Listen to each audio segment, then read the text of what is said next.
Sports card influencers stealing content, $13 scanners being able to look through packs of cards, and a few other interesting things relating to a Panini and Fanatics lawsuit. These are all the things I want to talk through in today's weekly news video. I'm finally back from my vacation. You would have seen a video a few days ago, so I want to touch on that one as well. But this one is pretty jam-packed, so use the chapters down below as always. Now, we'll kick things off with a pretty interesting video. Now, this was put out by Rattle Pokemon responding to an individual named Max W. You can sort of see over here. He put out a video 9 days ago, as it does say, and he got 26,000 views. And what he did is basically highlight the fact that you can use this stud finder, essentially is what it is, for metal, wires, pipes, etc., to search through packs of Pokemon cards. And this one is pretty spicy because the thing only costs $13 USD, and it's even cheaper here in Australia from what I've been able to gather thus far. And the reason why this is spicy is because it's so affordable, right? When we've talked about,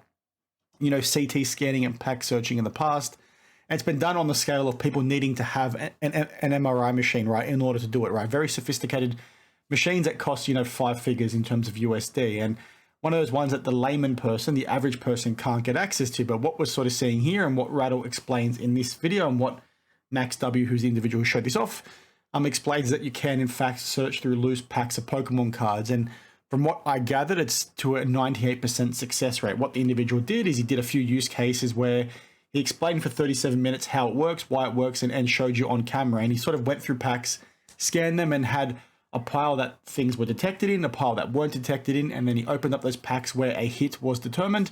And it basically confirmed the fact that there was, cards in there worth chasing 98% of the time. And obviously Pokemon has a bunch of different things. You'll see on screen shortly. They have things like reverse holos, certain different types of holos. So it's not like they're looking for the smoking gun every time, but what it is doing, it's finding the packs that do in fact have the hits within them, which is pretty scary when you think about the fact that it's so affordable in order to do this. Now, what the individual did explain within the video itself is that they had to go ahead and calibrate the machine. And I think this is just one of those ones that, further reiterates that the sealed wax market, in particular loose packs when it comes to things like Pokemon, is dead in the waters. The fact that this is so mainstream now, 26,000 people watch this. Yes, there are millions of Pokemon collectors out there, but this is going to spread like wildfire. The fact that this can become so mainstream, be so easily done, basically means that you can't trust people selling loose packs, which, sucks in my opinion. And obviously, coming from the sports card perspective, I've always collected Pokemon, Dragon Ball Z stuff, sports cards. I'm a collector of everything. So I've been in both spaces, but coming from the sports card space, loose packs have always been a bit sketchy for us to go ahead and chase, right? Because people can more easily weigh those things, even though Panini and Topps put decoys in to find the hits, right? We know that it's a bit sketchy to open, a loose box, etc., right? You sort of can buy a pack here and there, but you're never really going to find the hits because chances are somebody else has already looked through them. With Pokemon, what they've sort of done over the years is done a bit better job of, hiding the hits. With the older early release stuff, you could weigh the packs and find the ones that were heavy, and those more than likely had a holo within them. But now they've got like reverse holos, non-holo rares, all that kind of thing. It makes it a bit more difficult, right? But now with this $13 tool, they're able to look through them 98% of the time to find those hits. So if somebody is going ahead and selling loose packs and they've gone ahead and done this, you're going to get jack shit in your stuff, which is terrible, right? This sucks. It ruins the whole purpose of collecting. And when you think about the Pokemon market, when I go to card shows, I see people buying loose packs all the time. I see loose packs getting sold a heck of a lot more than what you see when it comes to things like sports cards and other types of, collectible cards. People go ahead and do this. And my worry is this is going to become really mainstream. People are going to do it more and more. So this isn't meant to scare people. This is just meant to be a reminder that people are always looking for those edges.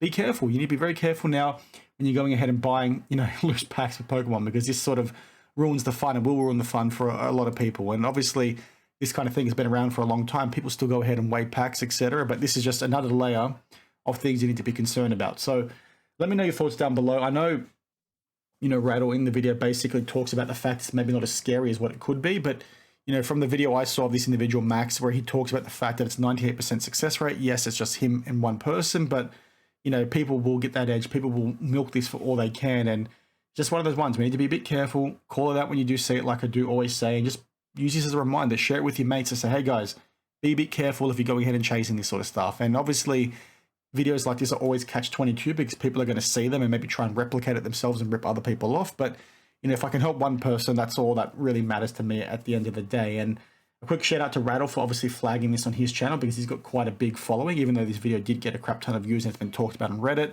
Neo Cards and Comics also did a video earlier today on this, so please do, in fact, check it out as well. And again, we need to be calling this sort of stuff out. Now, this is the listing. It looks like it's out of stock. So when I clicked on this earlier today, it was still available. So it looks like people have been seeing these videos from Rattle and Neo and Max and gone ahead and bought this sort of thing. But there are dozens of others like this, very similar. They all work the same way. It's essentially a stud finder. You scan the pack and it'll ping whether there's been something detected, i.e. the refractor material in the card itself or something else. So again, pretty scary, especially when we've talked about, like you can see below me, the scanning clowns, the whole CT scanning situation. I think this one's just made a lot worse considering it can be done for such a more affordable approach. Now, I don't think this impacts sports cards.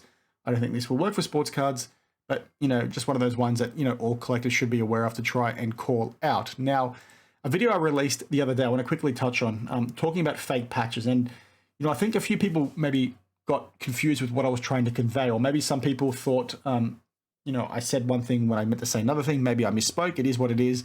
I just wanted to quickly clarify that, you know, the whole point of that video was to highlight that I'm surprised that people are still surprised in 2025 that, you know, Panini and Topps and the like are doing a really shit effort when it comes to putting relics into cards, right? And this all came to light where you essentially had relics being pulled out of cards that were meant to be related to another player. And my whole, you know, thought process on this was the fact that that's been known for quite a long time. And when you look on the back of the card, it says it's not associated with any game or event. That basically just means that it's bought off a shelf. It's not related to that player, but it turns out some people are still confused. And what some people got confused about was me trying to cut Panini some slack. And the whole point is that's not true, right? Panini are dogs for doing this approach that they're doing. Like, it's completely unacceptable. I said in that video that they're charging us, you know, exponentially more than what they were 3, 4, 5 years ago when we had match worn stuff in there. Now they're not even putting in stuff that's related to players, and they're, you know, expecting us to go ahead and pay more. That stuff is unacceptable, right? I'm not cutting Panini slack when I'm saying, hey guys, collectors, you need to be aware of what you're buying. And that, again, was the point of my video. So many people going ahead and buying these cards and then being shocked when they're not related to that player. It's like, guys, read the back of the card. Do some research before you go ahead and spend all this money on these things, because you can't really blame anyone else but yourself in those instances. And that, at the same time, does not mean Panini or Topps or any other manufacturer gets some slack cut towards them, right? Because they're not doing a good enough job. It's unacceptable. But guys, you got to protect yourselves. You can't just plead ignorance all the time. So I wanted to make that clarification because, again, I think that's pretty important to call out. Now, in the intro, you would have heard me talk about sports card influencers stealing content once again. And this is brought to us from the likes of Cage Lawyer. And he referenced a video that he made quite some time ago that we actually talked about on this channel, when Mojo Sports basically went out and ripped it off and did exactly the same sort of thing. And then when Cage asked him about it, he got blocked and left on red. Now, this is an interesting one. Now, before I clarify what happened here, I want to reference Cage's original video. You can sort of see it over here where I think it was last year's National or the year before. He filmed a bunch of older dudes going through buying this, trying to build out their sets, and talked about how they were essentially the backbone of the hobby. People like that are the reason why cards are why they are today, and they're collectors that build sets, and that makes things valuable long term. And what was interesting, and the reason why we referenced it a year or two ago, is because people in the comments of his video were basically shitting on those guys, saying it's a waste of space, these cards are worthless, who gives a shit about them, let's get rid of them to free up more, you know, normal type tables at the National. We don't need these guys here. And I was shocked by the volume of people that were, you know, supporting those kinds of comments or making those comments. And I put out a video basically saying, is collecting cards a bad thing now? Like, why are we saying this about collectors, right? Collectors are the backbone.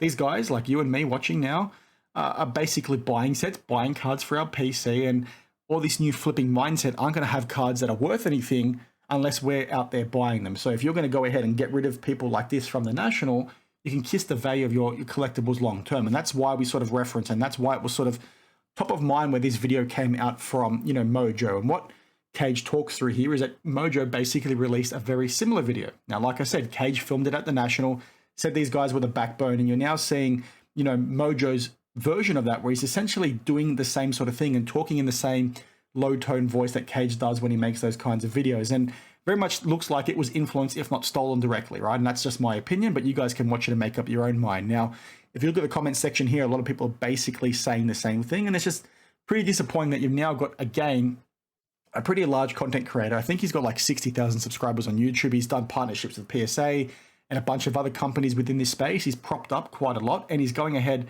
and stealing content. It's like, mate, why do you need to go ahead and do that? And it's just one of those things, again, where We've seen a heck of a lot of that over the last couple of years, and we need to start holding these people a bit more accountable. You know, we talk about attribution. There would have been no issue there if he just referenced Cage. And I know this sounds like a really dumb issue to be talking about, but it goes to bigger problems, right? Because you've got somebody like him doing this, where Cage works his ass off for this kind of content. He obviously puts a lot of effort in. So you've got somebody else now taking his idea, and then that person is now going ahead and getting sponsored by these big companies. Like, they're being rewarded for doing that. Like, where does it start and stop? And I know ideas can be built on, and like you've got Prism Fraud over here basically saying, yeah, people can borrow ideas, but it's not just the fact you borrowed the idea. You took the same tone of the video, you took the same almost words, it wasn't identical, but the same tone, and you went out and put it out there when you haven't done other content like that before. It's like, mate, that's not borrowing an idea. If you want to borrow an idea, give attribution, like I sort of did with these guys with the first story we covered today. There's nothing wrong with giving attribution. When you go ahead and hide it, and then when you get caught out, you go ahead and block people. That's not a good look. And it's like, guys, companies,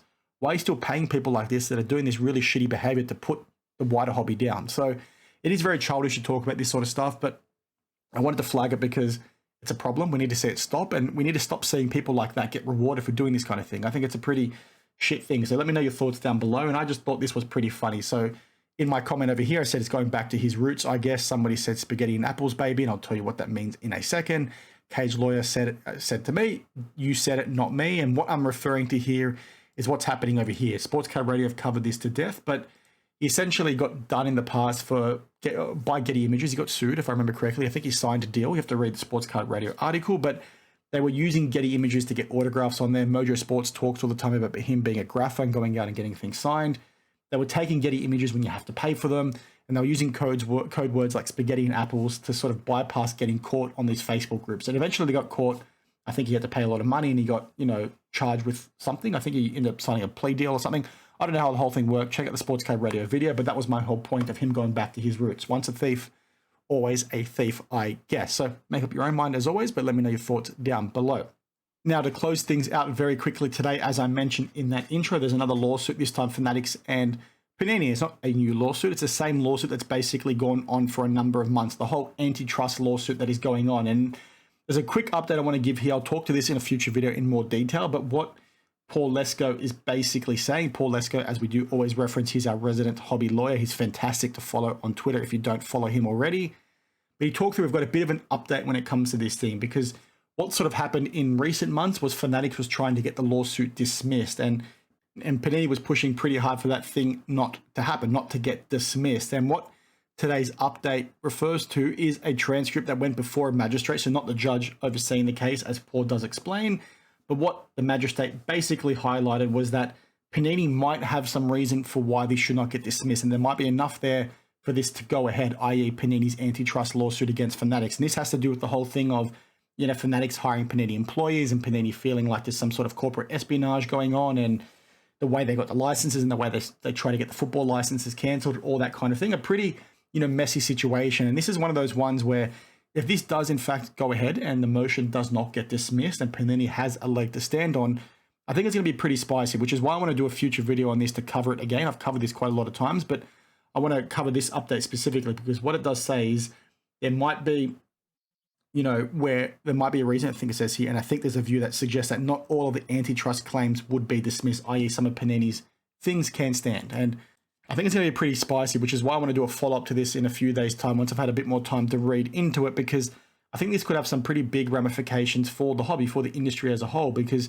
as the wording does say on screen, I'll bring it up again for you now, the magistrate basically says, and I think there's a view that suggests that not all of the antitrust claims would be dismissed, i.e. Panini's arguments maybe have some legs to them. And if that, goes ahead and gets proven true in a court of law, what does that mean long term? Does that mean Fanatics loses all their licenses? Do they lose some of their licenses? Does that mean that you can't have one company have all the licenses long term, which is ultimately what I want to happen, right? I think we need multiple manufacturers producing multiple licensed sets because I think that gives us the most, innovation and competition, and it makes things better for consumers. And you guys might argue against that. Maybe, Fanatics streamlining it can make things better, being a monopoly, but I don't buy that, to be perfectly honest. I think they've had opportunities to do really good work, as I've talked to in previous videos, but what we've sort of seen to date is pretty scary in terms of what it means long term. I don't like what we're seeing, and I think a scenario where Panini wins his case and you can have a Panini and a Fanatics manufacturing things, I think is fantastic. So let's sort of see what happens, but I'm keen to hear your thoughts on that one as always. Apologies, my daughter's gone bananas